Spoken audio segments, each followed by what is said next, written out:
Ketika speaker sedang oke. Bisa di-keep dulu ketika speaker sedang memaparkan materi dan nanti bisa ditanyakan ketika sudah memasuki sesi bertanya. Oke, kayaknya udah banyak yang nggak sabar nih sama influencer kita hari ini.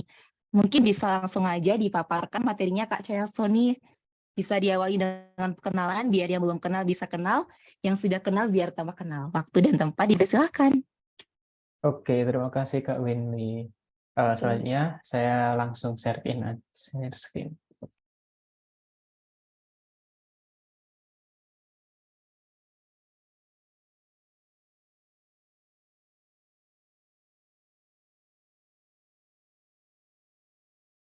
Udah kelihatan ya?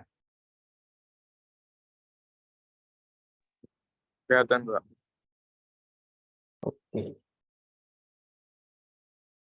Oke, kita mulai. Sebelumnya, terima kasih buat teman-teman semua yang sudah hadir di acara GDSC kali ini, pada sore hari ini, sudah meluangkan waktu untuk ngabuburit bersama kita. Kali ini kita mau membahas tentang UI design, trend and innovation, the art of user interface design. Jadi perkenalkan, nama saya Cahya Sony Surahman. Saya seorang UI design. Bisa dipanggil Cahya atau Sony juga boleh. Dan ini akun website saya tentang portfolio, boleh kalau mau lihat-lihat juga boleh. Lanjut, ini pengalaman kerjaan saya. Sebenarnya saya ikut pekerjaan ini karena mengikuti program dari pemerintah, yaitu Kampus Merdeka. Yang pertama itu di batch 2 itu di Hasnur Center di Banjarmasin selama kurang lebih 5-6 bulan sebagai UI UX design. Di sana kami bersama tim untuk membuat sebuah sistem yang mana Hasnur Center itu adalah sebuah yayasan sekolah gitu ya. Jadi saya sendiri dan teman-teman itu membuat rancangan sistem untuk keberlangsungan yayasan. Kebetulan itu yayasan sekolah gitu. Jadi kita membuat rancangan itu. Yang kedua itu di PT United Tractor. Itu kayak sebuah perusahaan untuk tentang distribusi atau mungkin untuk pemasok traktor di Indonesia atau mungkin di luar gitu. Nah, di sini saya jadi UI design ya sekitar 5-6 bulan. Nah, selanjutnya apa sih yang mau kita bahas di sini? Ada 5 ya. Yang pertama itu introduction about UI design, visual dan UI fundamental, terus kemudian additional teori dan Q&A. Langsung saja yang pertama. Nah, sebelum perusahaan membuat sebuah aplikasi yang akan digunakan oleh user, mereka akan membuat sebuah tim untuk membuat aplikasi tersebut gitu. Nah, salah satunya beberapa contohnya ada di sini. Ada mungkin CTO, developer, bisnis, product, sampai product manager. Nah, salah satunya di sini ada desainer gitu untuk membantu rancangan aplikasi tersebut supaya mudah dan tersampaikan kepada pengguna. Nah, sebelumnya desainer itu dibagi beberapa segmen. Sebelum masuk ke tahun 2020, itu di tahun 2009 itu masih berbentuk web designer. Jadi kalau semisal apply di tahun tersebut, kita jadi kayak merangkap gitu. Kita juga mendesain, kita juga mendevelop layaknya developer sekarang. Kan kalau sekarang kan kayak ada pembagian UI, UX, full stack atau mungkin writer dan lain sebagainya gitu. Nah, untungnya di tahun sekarang 20 sampai ke atas itu jadi lebih terorganisir gitu. Jadi mulai ada plot-plotannya. Jadi setiap orang itu memiliki job desk-nya masing-masing. Yang menurut saya itu lebih lebih efisien dan waktunya juga lebih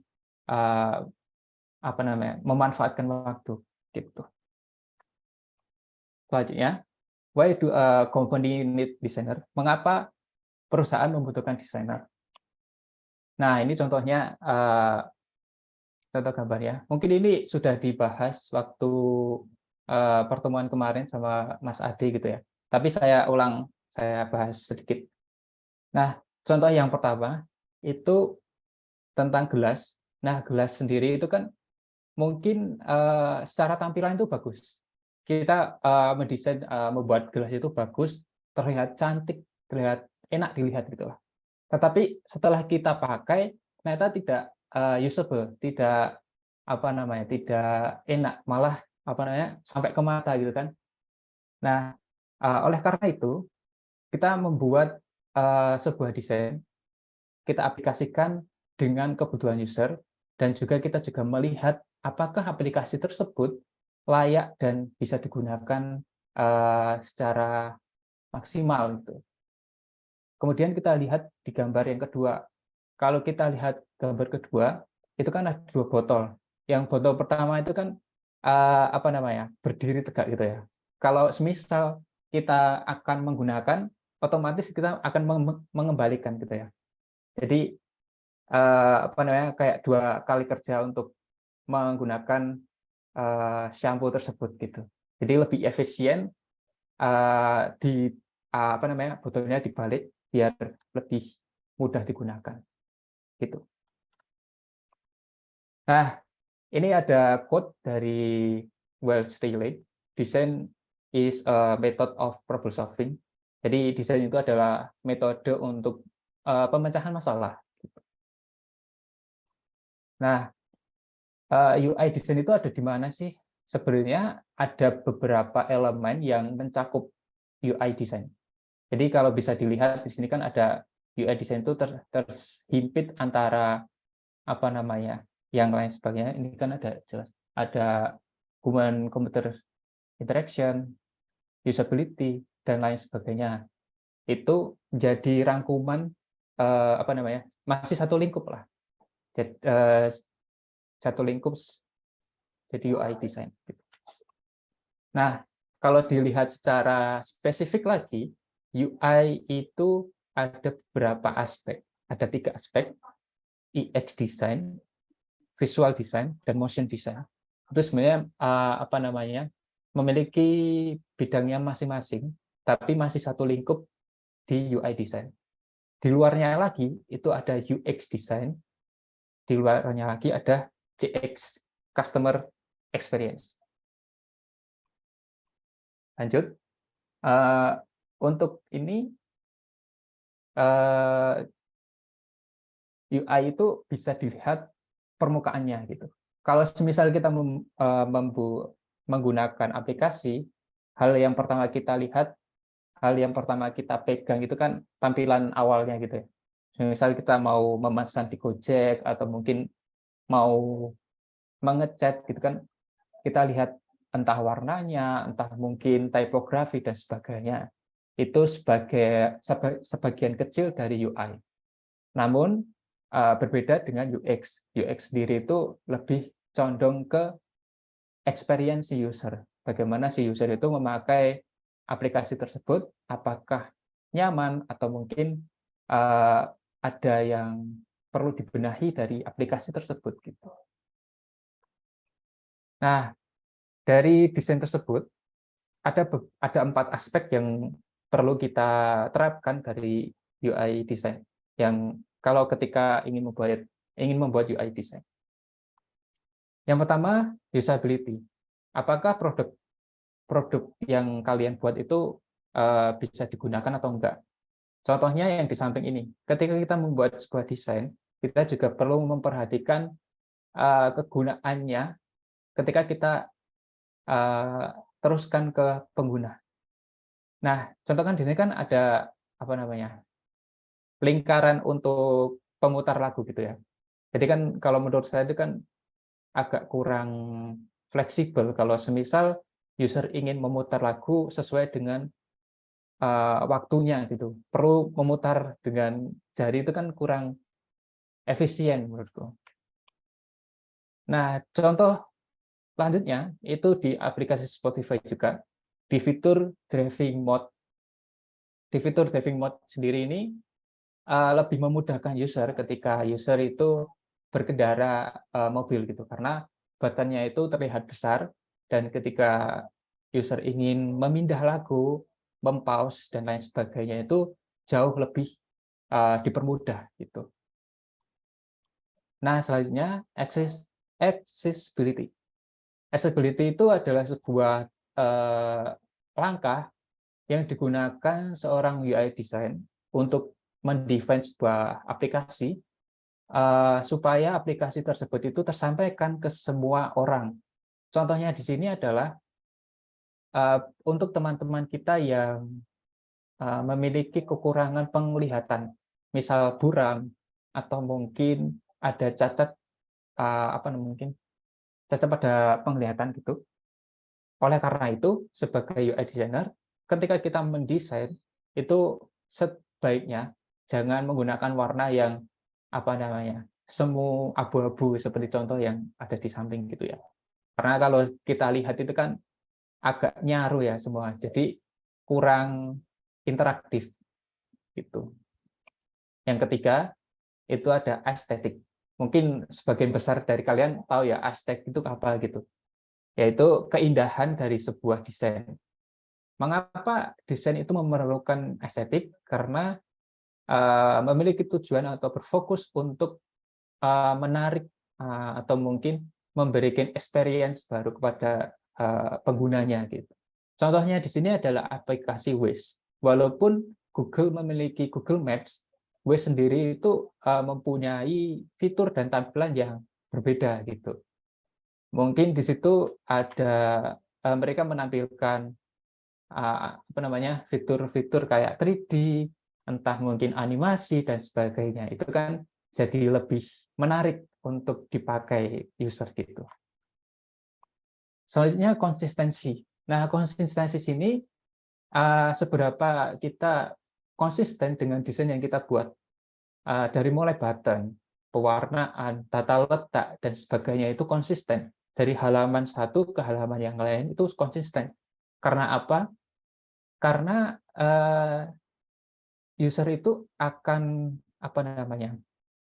akan dipermudahkan kalau semisal kita membuat button yang berwarna biru di halaman 1, terus kemudian di halaman 2 itu juga warna biru, user akan paham, oh ini selanjutnya itu akan mengklik ini.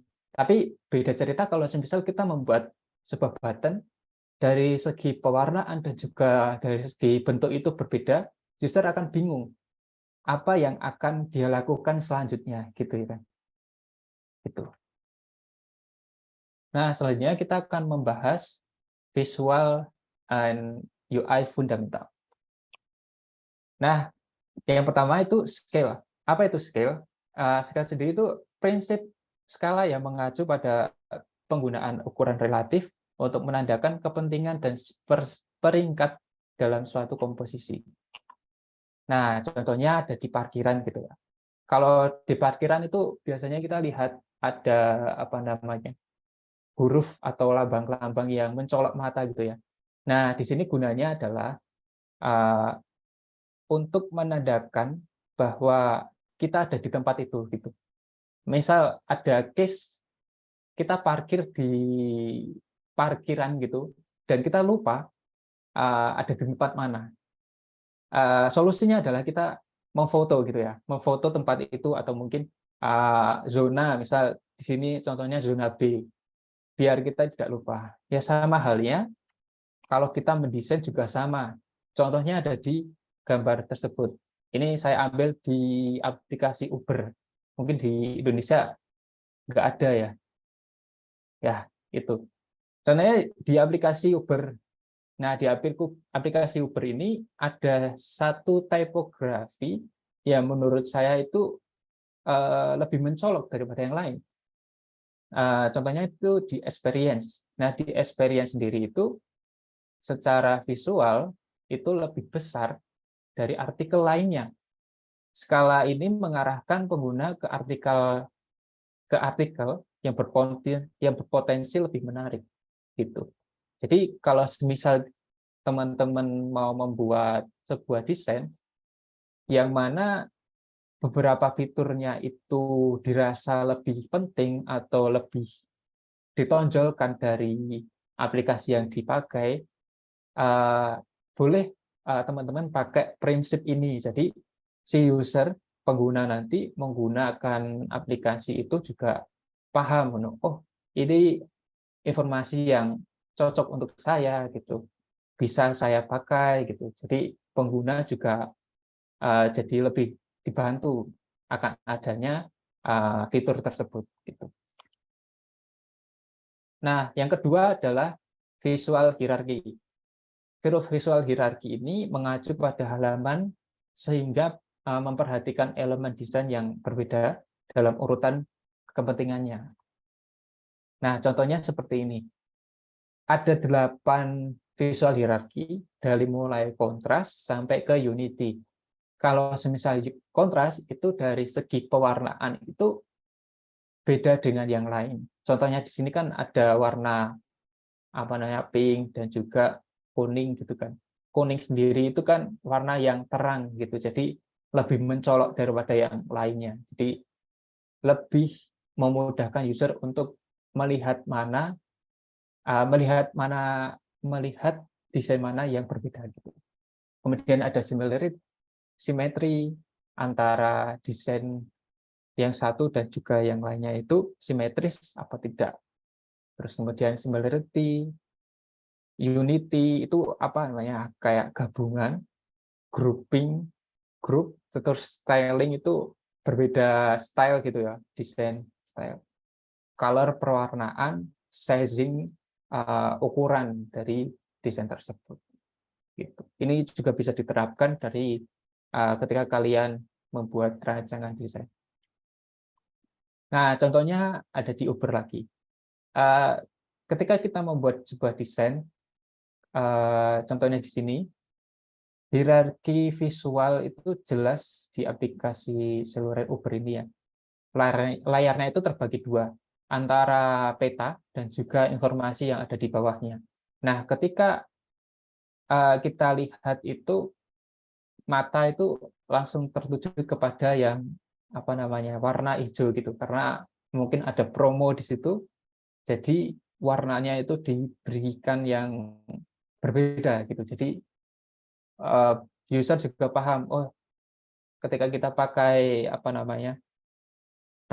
transportasi ini kita mendapatkan diskon 10% gitu. Jadi user juga paham gitu. Nah, selanjutnya balance. Yang ketiga itu balance atau keseimbangan. Keseimbangan ini mengacu pada pengaturan proporsi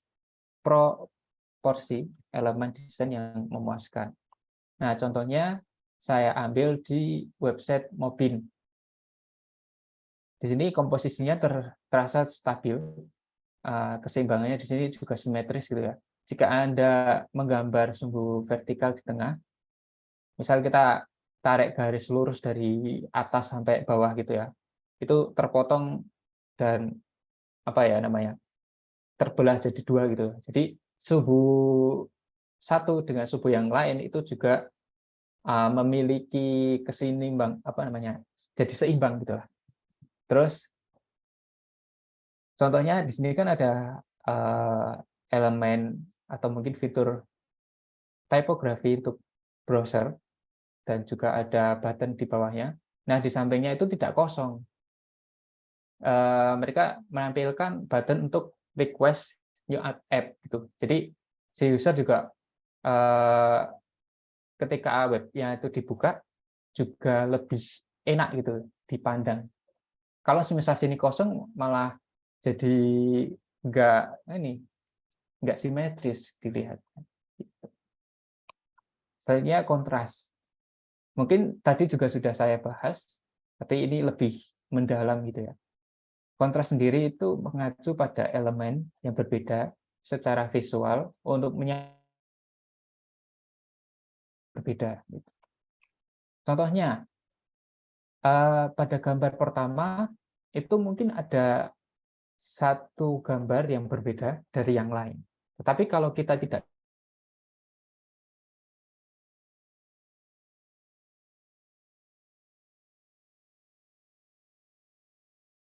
dengan gambar kedua itu lebih ke ada kontras. Kita berikan warna yang terang pada gambar yang kedua. Jadi kita paham, oh ini ada yang beda nih di gambar yang kedua. Jadi user juga lebih mudah untuk memilih mana yang beda. Contohnya pada aplikasi Gojek. Kontras dapat dilihat pada bagian top up karena warna yang mencolok dari elemen yang lainnya. Gitu. Ketika kita teman-teman top up gitu ya, jadi kan ada informasi GoPay Rp0 gitu. Biar kita tahu, oh GoPay kita juga kita membutuhkan uang GoPay nih, kita harus top up gitu. Makanya kita memberikan informasi yang bisa dilihat gitu, dengan cara memberikan warna kontras yang mencolok gitu, biar user juga paham, oh ternyata uang saya habis ya gitu. Jadi paham gitu. Lanjut, ini Gestalt Principle. Prinsip ini awal mulanya itu ada di abad 20 di Jerman. Dari prinsip ini menjelaskan tentang bagaimana manusia menangkap gambar. Contohnya, di proximity, ketika kita melihat kedua gambar ini, yaitu contohnya adalah mengelompokkan elemen-elemen yang dekat dan juga memisahkan grup dari elemen tersebut. Gitu ya. Ketika kita melihat yang gambar yang atas ini, kita kan bisa lihat, oh itu satu kesatuan gitu ya.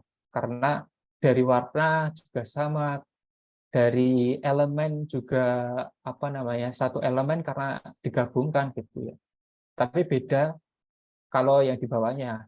Walaupun warnanya sama, tapi kalau kita berikan jarak di situ, kita bisa asumsikan bahwa itu ada dua grup yang berbeda. Gitu. Contohnya kalau kita aplikasikan ke aplikasi itu gimana? Contohnya di sini.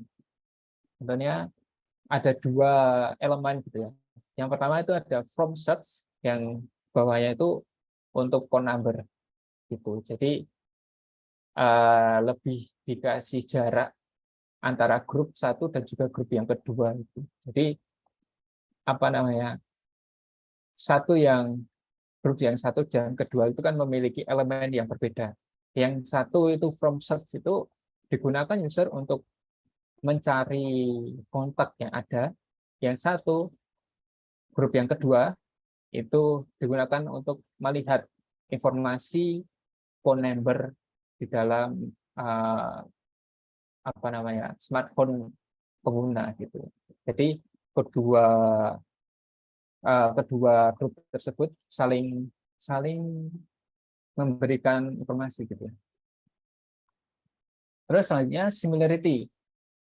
Mata manusia cenderung membangun hubungan antara elemen serupa dalam sebuah desain. Nah, similarity itu ada 3. Yang pertama itu dalam bentuk, ukuran, dan juga warna. Kalau bentuk sendiri kan sudah terlihat gitu ya. Yang beberapa itu ada yang kotak, terus ada yang segi 6. Kalau ukuran itu ada yang besar dan juga yang kecil. Pewarnaan juga beda antara warna biru dan juga warna hijau. Ketika kita apply, kita cantumkan dalam desain, itu ada 2 kategori karena berbeda bentuk gitu ya. Yang satu itu grouping bulat-bulat gitu ya. Kategori for GoFood pick up itu kategori yang memberikan informasi bahwa kategori tersebut itu akan digunakan si user ketika ingin pick up orderan gitu. Tetapi beda dengan yang di bawahnya. Kalau di bawahnya itu kayak rekomendasi makanan terdekat gitu biasanya. Jadi lebih menampilkan apa namanya gambar atau mungkin jarak gitu. Jadi si user tidak dua kali kerja gitu. Jadi kalau misal user pengen lihat-lihat, oh ini makanan enak, jadi lihat rekomendasi itu jadi lebih enak gitu. Selanjutnya kita mau membahas tentang UI Foundation. Apa itu UI Foundation? Yang pertama terdiri dari typography. Typography sendiri itu seni dan teknik menyusun huruf agar tulisan dapat dibaca dan menarik saat ditampilkan. Ada 4 aspek yang perlu dipahami dari typography. Yang pertama, text scaling, size. Kedua, weight, color, dan juga line height. Weight sendiri itu bukan, asumsinya berat itu bukan, tapi seberapa tebal typography yang kita buat. Yang pertama, text scaling atau size. Semakin besar teks yang kita buat akan semakin penting. Sebaliknya, semakin kecil teks yang kita buat akan semakin kurang penting gitu. Contohnya ada di gambar gitu. Biasanya kalau kita mau membuat sebuah desain untuk mobile dan juga website itu kan ada ukurannya tersendiri gitu. Misal kalau untuk mobile teksnya itu regulernya ada di angka 12 pixel. Kalau untuk heading 1 biasanya itu berapa? Misal 40 atau 32 gitu. Jadi seberapa besar dan seberapa kecil itu bisa tergantung dari desain yang kita buat gitu. Nah, ini weight. Sebenarnya hampir sama dengan prinsip yang tadi, yaitu seberapa tebal typography yang kita buat, maka akan penting. Tetapi kalau seberapa kurus atau kecil, thinner, itu akan kurang penting. Contohnya ada di sini. Ketika kita tidak menggunakan border pada heading, maka akan terlihat nyaru ya, apa namanya? Terlihat satu kesatuan gitu. Jadi kita juga tidak bisa membedakan mana yang judul, mana yang isi gitu. Karena kita harus membedakan karena judul itu penting. Hal yang pertama kali dilihat oleh user itu judul, selanjutnya isi gitu. Kalau judulnya menarik, user akan lebih tertarik untuk membaca situs tersebut. Selanjutnya color, hampir sama kayak tadi. More contrast akan lebih penting, less contrast akan kurang penting. Contohnya seperti gambar disebut, hampir sama kayak prinsip yang tadi. Ketika kita membuat desain, kalau semisal banyak warna, mungkin bisa dikatakan jauh lebih penting. Kalau kurang warna, bisa dibilang juga kurang. Mungkin bisa diasumsikan seperti itu. Nah, lanjutnya ini ada line height, atau bisa dikenal spasi, atau bisa lagi dikenal ruang nafas antara teks dan juga antara yang lain, spasi yang lain gitu. Nah, ketika kita membuat sebuah desain, khususnya di typography, itu seharusnya kita memberikan jarak antara teks yang satu dan juga teks yang di bawahnya gitu. Karena kalau semisal rapet gitu kan jadi kurang menarik dan juga kurang enak dipandang. Gitu. Sebenarnya ada aturan untuk berapa skalanya, berapa ukurannya yang akan dipakai gitu, sesuai dengan ukuran typography tersebut gitu. Semisal kita menggunakan 12 pixel, maka line height-nya itu tidak jauh dari 12 pixel tersebut gitu. Jadi spacing-nya itu nggak jauh nggak jauh memberikan antara gitu. Jadi masih enak dipandang, juga tidak terlalu dekat untuk diaplikasikan gitu.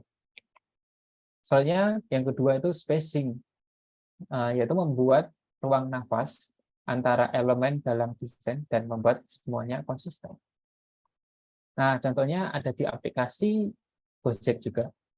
Di sini saya contohkan ada dua elemen gitu. Yang satu itu ada di elemen button gitu, dan satu lagi untuk card atau header gitu ya, card gitulah. Nah, ketika kita membuat sebuah desain untuk mencantumkan button, perlu adanya sebuah grid gitu ya awalnya. Biar kita tahu ukuran dan juga skala yang akan kita buat. Contohnya di sini, untuk spacing, jarak antara pop-up yang satu dan juga sisi kanan itu harusnya sama gitu. Semisal yang bawahnya itu 18 pixel, yang samping juga 18 pixel. Jadi nggak biar simetris gitu, biar lurus seperti grid yang sudah dibuat sebelumnya gitu. Sama halnya yang di bawahnya, ketika kita membuat card, itu jarak antara card yang satu dan juga elemen di bawahnya, yaitu tipografi, itu diberikan jarak antara gitu. Contohnya di sini adalah 24 pixel, yang mana di situ tuh jadi lebih lebih lega kalau kita lihat, jauh lebih enak dilihat gitu. Selanjutnya di sini ada contoh untuk spacing button. Nah, biasanya kalau kita membuat button itu kan ada elemen button, biasanya SVG gitu ya. Nah, SVG sendiri itu untuk kita masukkan ke aplikasi biasanya tidak sesuai atau tidak sama ukurannya dengan elemen yang lain, dengan icon yang lain gitu. Caranya adalah biasanya saya cantumkan atau masukkan ke dalam frame-nya, terus kita ukur spacing button. Caranya itu pakai auto layout gitu. Jadi antara ukuran yang atas, bawah, samping, kanan, kiri itu juga sama. Nah, contohnya di sini itu 16, ukurannya 16 gitu. Jadi kalau kita aplikasikan ke dalam desain, itu juga seragam gitu. Nggak mencong sana, mencong sini gitu kan. Jauh lebih enak dilihat. Gitu. Selanjutnya color atau pewarnaan. Warna ada di mana-mana dalam desain kamu dan akan bertahan di semua yang akan Anda buat. Jadi ada 3 aspek yang perlu kalian pahami untuk membuat color palette. Yang pertama, primary color, secondary color, terus light and dark variant. Nah, contohnya ini, warna yang menunjukkan elemen, mana yang interaktif, bagaimana mereka berhubungan dengan elemen lain, dan tingkat keterlihatan elemen penting harus paling menonjol. Nah, sebelum membuat desain, biasanya kita menyiapkan yang namanya desain system. Salah satunya itu menyiapkan pewarnaan, entah dari primary, secondary, sampai ke warna dark dan light. Gitu. Di sini juga perlu kita tekankan bahwa kita lihat desain apa yang mau kita buat. Semisal kita mau membuat aplikasi tentang makanan gitu. Biasanya makanan itu identik dengan warna merah gitu. Nah, merah, mengapa merah? Biasanya kan merah tuh memberikan nuansa nafsu makan gitu ya. Contohnya ada di logo McD, logo KFC dan sebagainya, itu kan biasanya merah gitu.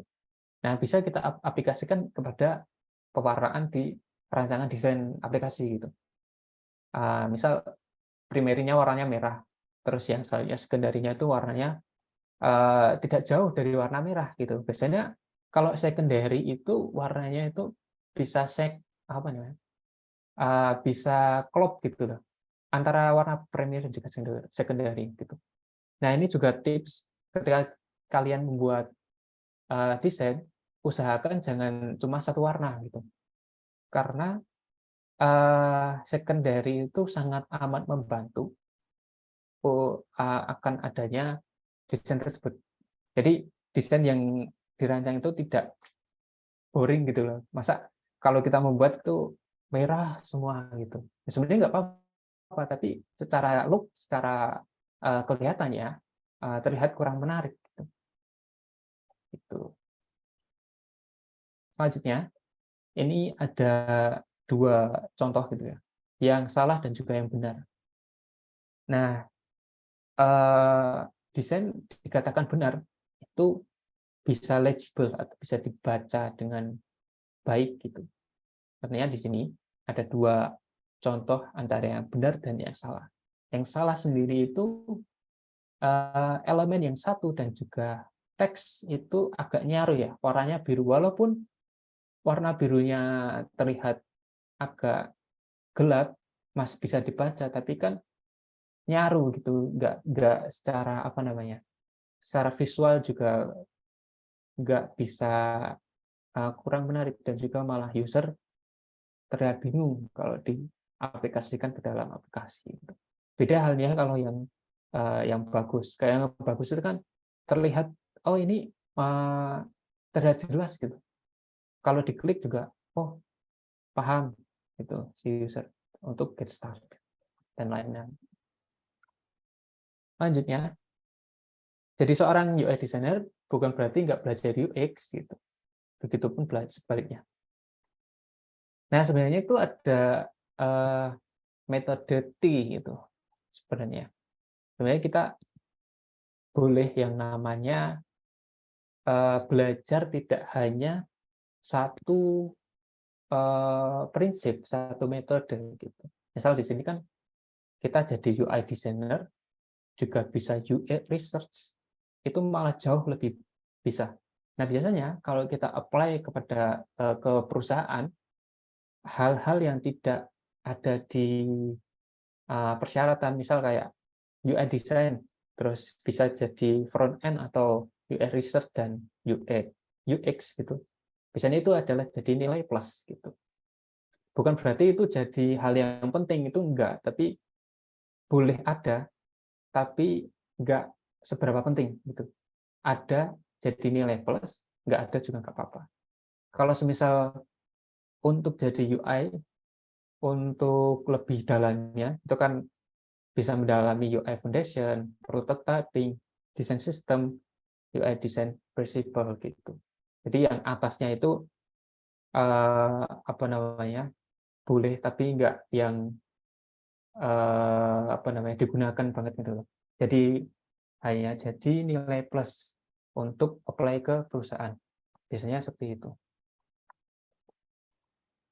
Nah, soft skill yang perlu apa namanya, dipakai gitu. Yang pertama attitude, itu juga penting banget. Kalau kita bekerja bersama orang, kerja ke perusahaan, itu juga penting banget attitude. Kedua, kolaborasi. Tentunya kita sebagai UI UX, UI ya, UI design itu tidak bisa jalan sendiri. Kita perlu adanya kolaborasi dengan tim-tim yang lain, bisa kolaborasi dengan UX design, bisa kolaborasi dengan PM, bisa kolaborasi dengan developer dan yang lain sebagainya untuk membuat sebuah sistem dan juga aplikasi yang akan digunakan oleh user. Gitu. Jadi kita juga nggak akan jalan sendiri gitu, nggak. Jadi pasti ada tim yang sama-sama apa namanya, untuk berjuang gitu. Maksudnya kita juga kolaborasi, kita juga brainstorming gitu di situ. Terus yang ketiga itu komunikasi. Komunikasi itu sangat amat penting. Kalau misal kita miskomunikasi, semua akan kacau gitu. Misal kita akan memberikan sebuah instruksi, oh kita akan membuat desain website nih, fiturnya ini. Ketika ada miskomunikasi akan runyam gitu. Jadi soft skill komunikasi itu penting gitu. Dan kalau semisal kalian ingin upgrade diri gitu, tidak hanya berbahasa Indonesia khususnya ya, seharusnya juga bisa bahasa Inggris. Sebenarnya itu juga tidak yang grammarnya itu harus benar tuh enggak. Sebatas kamu paham dengan apa yang diobrolkan, kamu juga bisa menjawabnya. Gitu tuh sebatas itu sebenarnya. Jadi bisa sinambung gitu. Soalnya dalam pekerjaan itu kan kita juga diawasi, bukan diawasi sih, tapi akan adanya mentor gitu. Mentor juga memberikan instruksi yang akan kita kerjakan. Gitu. Kalau semisal instruksi yang diberikan oleh mentor kita tidak paham, maka ya kita bingung. Dan alhasil desain yang kita buat juga kurang memuaskan. Gitu. Terus yang keempat, quick and critical thinking. Critical thinking itu biasanya untuk uh, mudah memberikan solusi dan juga solusi dari permasalahan yang ada itu. Misalnya kan ada permasalahan, ada case study yang perlu kita berikan. Ini juga penting karena kita sebagai UI design itu tidak hanya mendesain sebuah aplikasi secara look baik, secara visual baik, tapi juga kita menekankan bahwa ini juga juga memberikan solusi dari permasalahan yang ada gitu. Jadi tidak asal mau desain itu tidak, tapi memberikan solusi dari permasalahan yang ada. Terus selanjutnya itu grow mindset. Grow mindset itu kita jadi orang itu grow mindset. Jadi tidak stuck gitu. Akan selalu kepo, akan selalu bertanya-tanya gitu. Oh, kalau semisal kita membuat ini benar atau enggak sih gitu. Salah atau enggak sih gitu. Jadi akan berkesinambungan, akan terus ingin belajar gitu. Kalau semisal kalian stuck di situ ya udah. Jadi saya sarankan untuk mencari referensi, belajar yang hal-hal yang untuk memacu ke arah sana gitu. Karena di luar sana itu banyak sekali teman-teman yang pengen jadi UI design, jadi berlomba-lomba ya untuk jadi yang pertama gitu. Nah, ini ada meme gitu bahwa desain itu tidak akan pernah selesai. Walaupun sudah sampai ke user, tapi itu akan cycling, akan terus berputar untuk menemukan solusi yang terbaik gitu.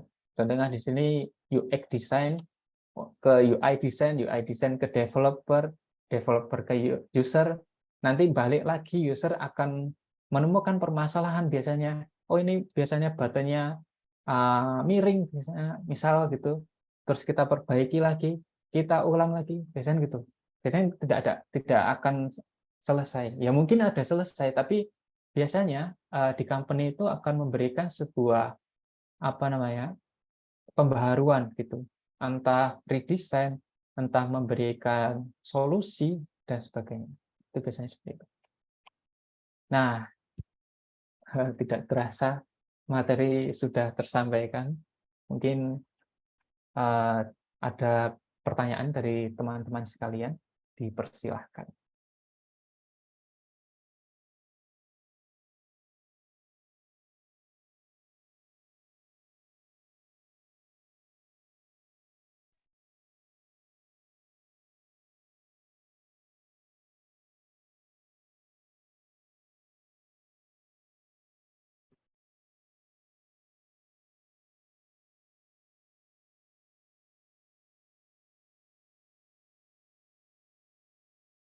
Untuk teman-teman yang mau bertanya boleh via chat atau bisa pakai mic juga boleh. Nanti saya jawab satu persatu pertanyaannya. Boleh? Dari sekarang juga boleh.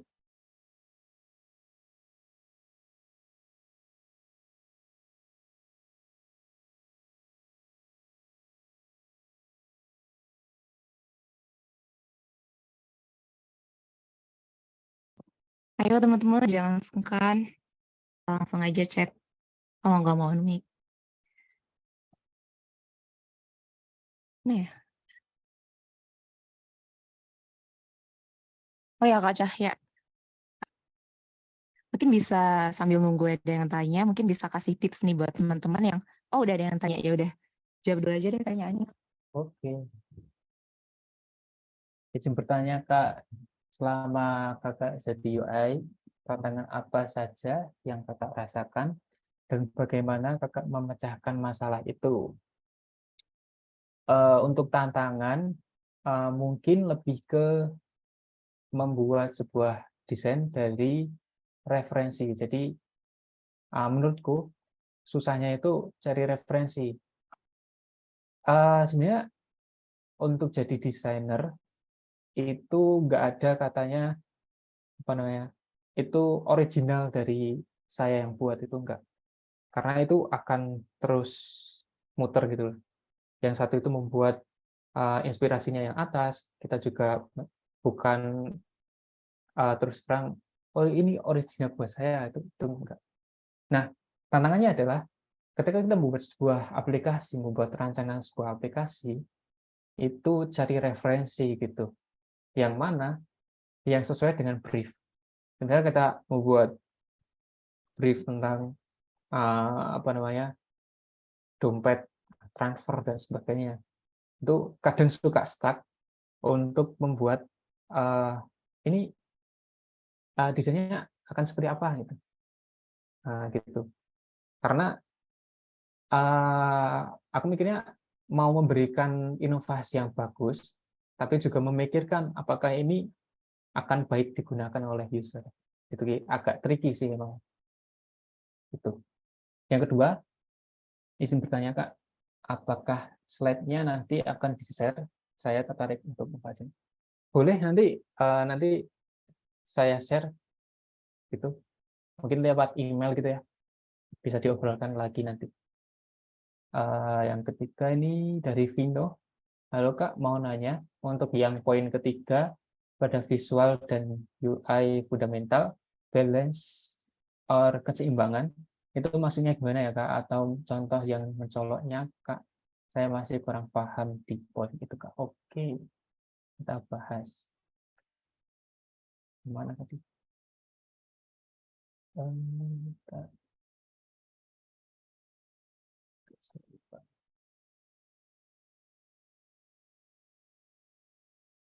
Ini ya.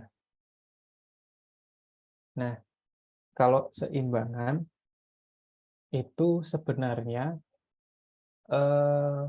ini kemungkinan ya, nggak semua aplikasi itu memberikan elemen ini. Jadi elemen ini ada karena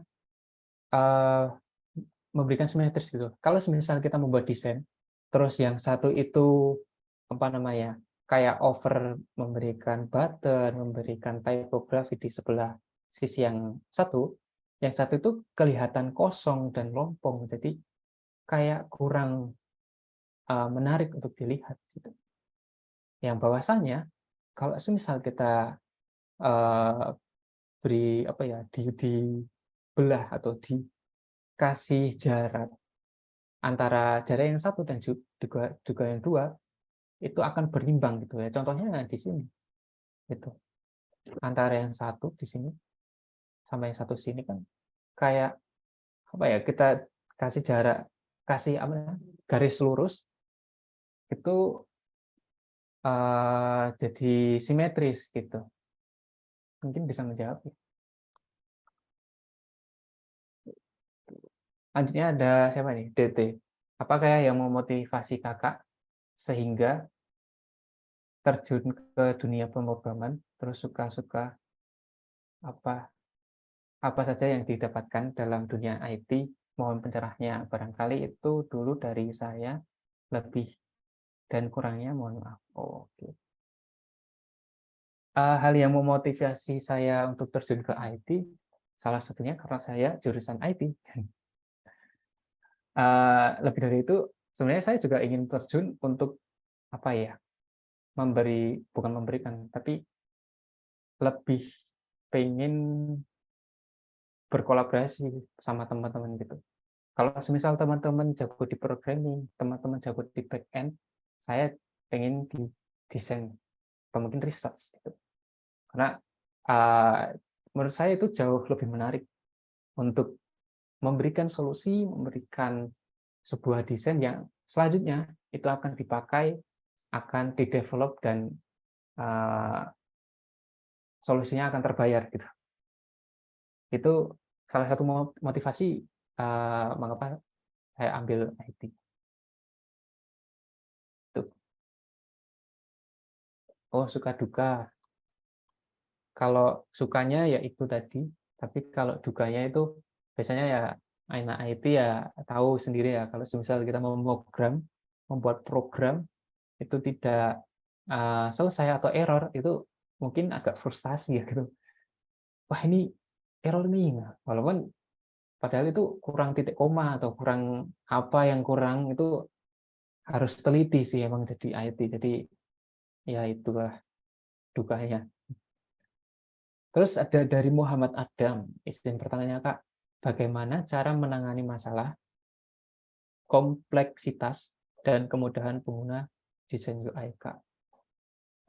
Ini mungkin menangani kompleksitas dan kemudahan dari usability ya. Nah, itu balik lagi dari seberapa banyak atau user seperti apa yang mau kita berikan. Misal contoh, kita akan membuat desain untuk lansia, untuk ibu-ibu dan bapak-bapak. Tentunya kita akan membuat desain juga yang sedikit berbeda. Contohnya, kita berikan ikon atau mungkin tipografi yang lebih besar. Karena ya kita tahu orang tua juga apa namanya, ada yang rabun, ada yang susah melihat gitu ya. Biasanya kan kalau kita lihat HP-nya mereka kan gede-gede gitu ya, fontnya atau tipografinya gitu. Jadi bisa di apa namanya, diberikan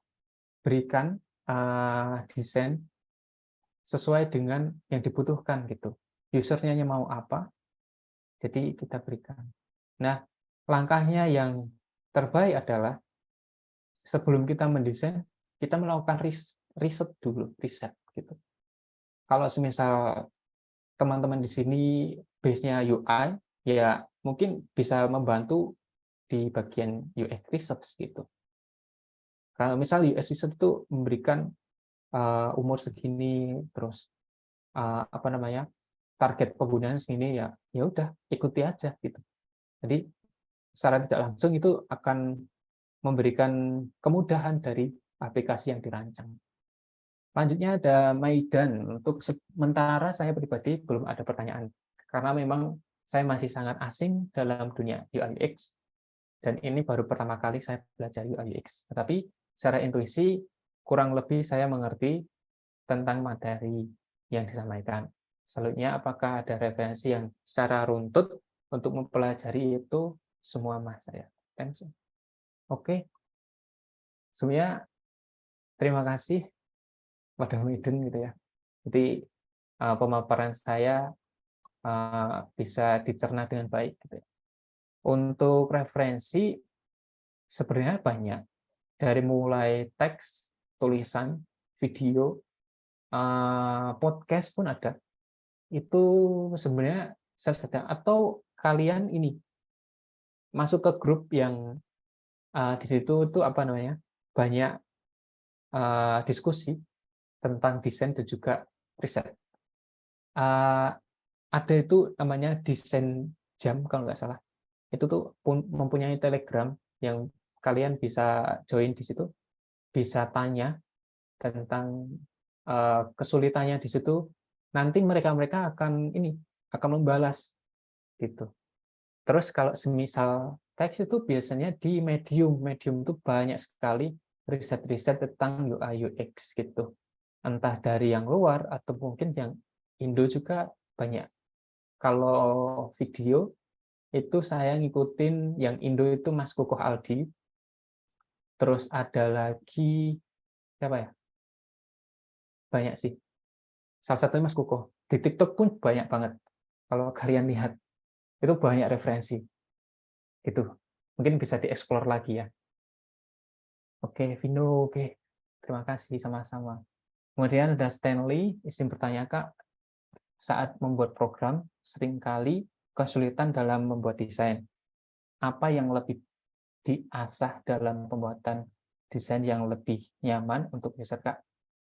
Terkadang sering secara teori sudah tahu, tetapi saat penerapan masih sering kali tidak sesuai harapan. Mungkin lebih ini ya, menerapkan prinsip-prinsip desain yang sudah saya paparkan tadi, mulai dari typography, grid layout, gitu. Mungkin kurang sesuai dari segi apa namanya, kurang memberikan heading, kurang memberikan typography gitu. Jadi kalau semisal kalian bingung, sebenarnya ada beberapa source yang memberikan gambaran. Contohnya di Mobin sendiri ini. Nah, Mobin sendiri itu adalah sebuah website yang kalian juga bisa lihat screen capture dari beberapa website atau juga aplikasi yang ada gitu. Nggak semuanya ada, tapi beberapa ada di situ. Gojek pun ada di situ. Jadi kalau semisal kalian pengen membuat desain, boleh berarti kayak contoh dulu nih. Misal buttonnya ukurannya seberapa nih untuk Gojek, kalian bisa contoh di sini, di download, terus masukkan ke Figma, terus bisa apa namanya, dilihat itu jaraknya seberapa, tipografi yang dipakai itu apa, itu kan bisa gitu. Nah, terus menurut saya sering-sering untuk melihat referensi, karena semakin banyak kita lihat referensi akan semakin kaya pengetahuan tentang desain gitu. Itu jadi nggak stuck tentang satu aplikasi aja, tapi bisa lebih banyak, bisa kita lebih banyak referensi. Nah, ini agak riskan sebenarnya. Untuk menjadi UI design itu bisa apa ya? Membuat desain itu jangan terlalu rumit, karena kasihan front end dan juga apa ya, teman-teman developer. Karena kalau terlalu rumit, mereka sulit untuk mendevelopnya. Gitu. Itu sih keresahan yang pernah saya alami kemarin. Nah, itu udah di-share sama Mas Adik. Untuk desain jam, itu bisa kalian join di situ, kalian bisa komunikasi sesama teman-teman UI UX di situ. Sebenarnya juga ada lagi itu dari Halo Designer kalau nggak salah. Di situ ada forum diskusi juga, tapi perlu adanya apa namanya, registrasi dulu, terus baru diberikan email gitu sih. Boleh dieksplor teman-teman. Thank you. Oke, sama-sama. Terus ada lagi izin bertanya Kak, bagaimana cara melakukan user testing dan iterasi pada desain UI kita buat Kak? Sebenarnya user testing kemarin sudah dibahas di pertemuan Mas Adi kemarin. Tapi saya jelaskan secara singkat aja. Kalau user testing itu kita ada dua. Oh, Mas Adi mau jawab? Coba. Atau siapa? Oke, saya lanjut ya. Kalau user testing, itu user testing atau usability testing ya. Sebenarnya kalau untuk mengujikan desain yang kita buat, itu ada beberapa metode. Salah satunya usability testing. Nah, usability testing itu ada beberapa cara remote, langsung, yang satu saya lupa. Tapi yang kedua itu ya. Kalau yang remote itu biasanya pakai aplikasi Mesh, kita membuat rancangan prototipe di aplikasi Mage.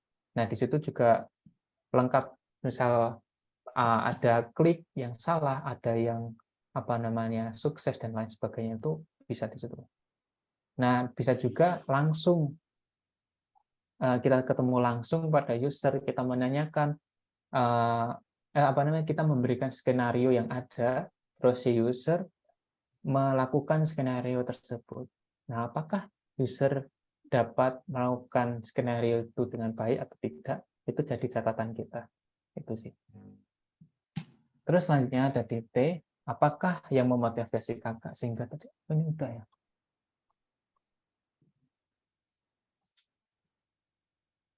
Oke.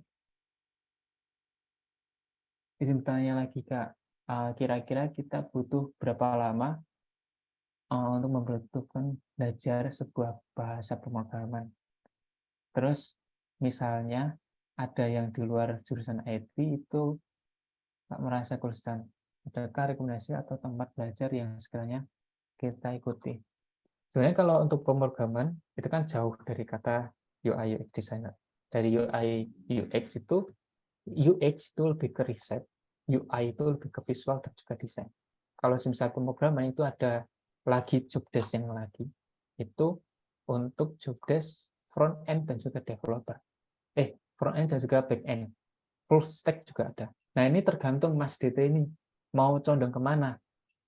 Gitu. Kalau front end bisa mungkin sebenarnya saya juga kurang resource sih kalau untuk programan. Tapi kalian bisa searching di YouTube, itu ada yang namanya web web web dosen web Unpas atau siapa ya? Aku lupa ya. Itu membahas secara lengkap dari pemrograman awal sampai yang advance. Itu bisa belajar di situ. Gitu sih. Itu.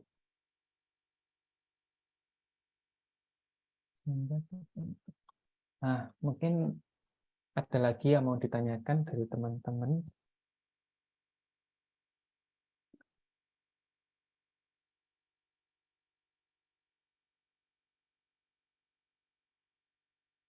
Atau sudah?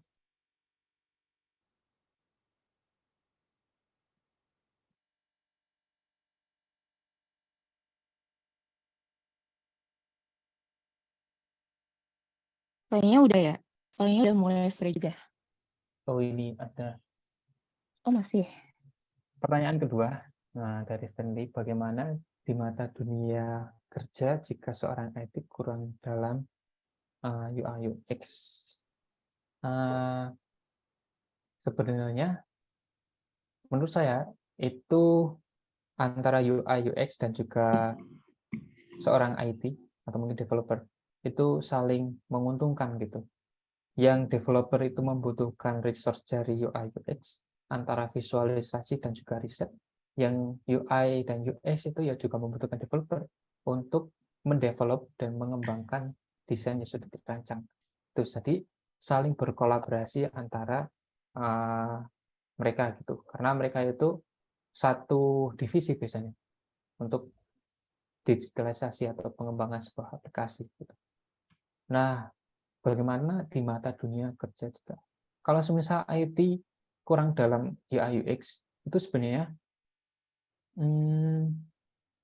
wajar. Ya kayak tadi, saya kan sudah menjelaskan yang T tadi itu. Untuk jadi seorang UI tadi, sebenarnya tidak seharusnya menjadi front end, paham front end. Boleh jadi nilai plus, tapi enggak yang deep banget, yang kamu paham banget tuh enggak. Hanya sebatas dasarnya saja.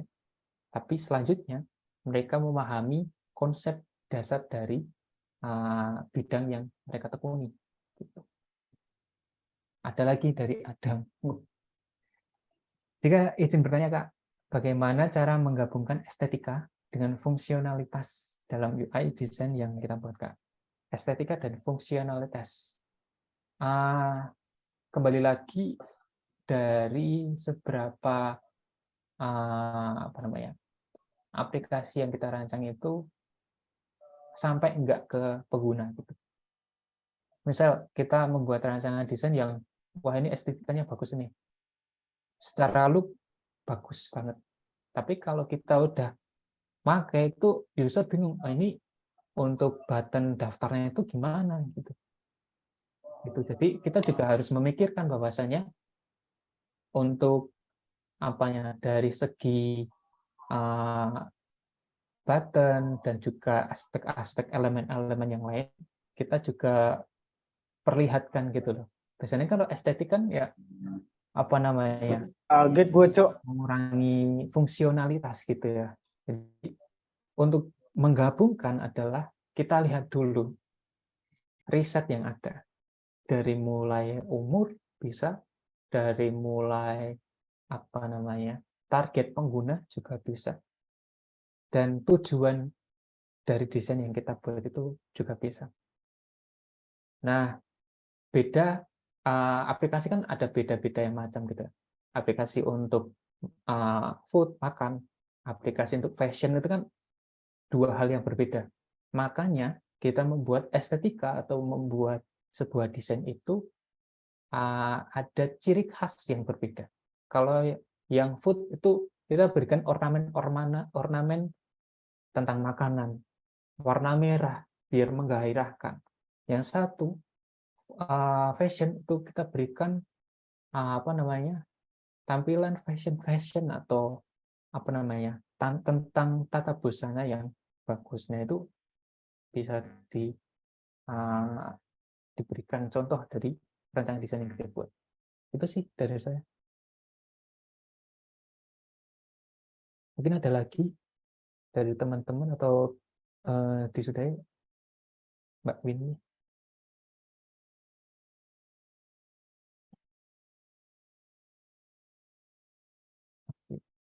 Oke, kayaknya udah ya, soalnya udah mau sore juga.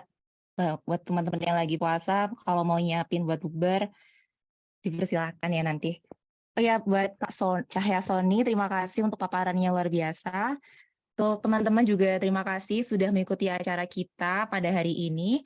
Kita berharap paparan dari Kak Cahya ini tadi bisa memberikan inspirasi dan wawasan baru tentang desain antarmuka pengguna. Pastinya bakal bikin kita semakin semangat dan kreatif dalam berkarya.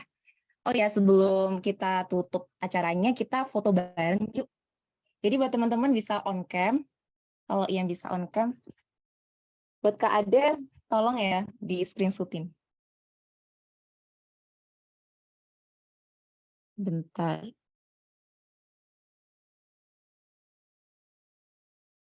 Ini teman-teman masih ada yang belum on cam. Kalau bisa on cam, kita bisa vote bar.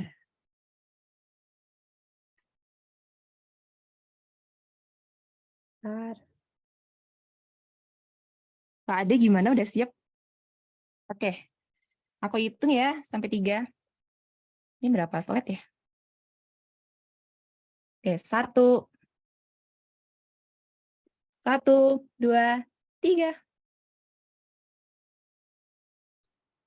Lagi. Ganti gaya. 1, 2, 3. Kali lagi kali ya. Oke. 1, 2, 3. Oke, terima kasih. Gimana Kak Ade? Bisa ke screenshot nggak? Aman? Aman. Oke. Oh ya teman-teman jangan lupa buat follow akun kita juga. Kalau mau follow akun Instagram itu GDSC Unima.